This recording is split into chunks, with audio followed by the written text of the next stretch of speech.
പാപ്പാത്തി ചേച്ചി. ഈ ചേച്ചി ഇങ്ങനെ ആന ഓടിച്ചു എന്നൊക്കെ പറയുന്നല്ലോ, അതെ അതെന്തോ? സാറേ, ഞാൻ കൊറോണ സമയത്ത് ഞാനും വേറെ ഒരു പെണ്ണും കൂടി എപ്പോഴും 8:30-ക്കൊക്കെ ഞങ്ങൾ ഇവിടെ വരും, പണിക്ക് നടന്ന് തന്നെ വരും. സമയത്ത് ഈ റോഡ് സൈഡിൽ നിന്ന് ആ പെണ്ണ് ഓടി കളഞ്ഞു. എന്നെ കൊണ്ട് ഓടാൻ പറ്റാതെ എന്നെ തുമ്പിക്കൈയിട്ട് പിന്നെ തളയിട്ട് പിന്നീട് കഴുത്തിന് ചുറ്റിയോ? അതെ, ഈ താഴെ ഇട്ടു ഇങ്ങനെ തന്നെ ഇതാണ്. ഈ ഭാഗത്തൊക്കെ എല്ല് പോയിട്ടുണ്ട്, പിന്നെ ഇവിടെ എല്ല് പോയിട്ടുണ്ട്. പണി ചെയ്യും. താഴെ ഇട്ടിട്ട് ആന അങ്ങനെ നടന്നു പോയോ?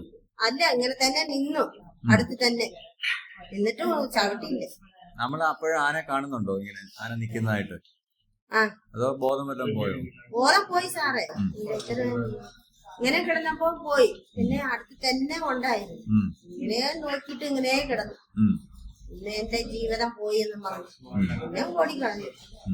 പിന്നെ അങ്ങനെ തന്നെ എണിച്ചു പോയി. ആ ആനക്ക് എന്തായാലും പേര് വിളിക്കാറുണ്ടോ നാട്ടുകാര്? ഒന്നര കൊമ്പനല്ലല്ലോ. അതെന്താ നോക്കാതെ നമ്മൾ വന്നത് ആ റോഡിൽ തന്നെ. എത്ര മണിക്കായപ്പോ? 8 മണിക്ക്. രാത്രി 8 മണി? അല്ല, പകല്. രാവിലെ? അതെ, രാവിലെ. ആഹാ. അത്രേ ഉള്ളു സാർ. ഓക്കെ.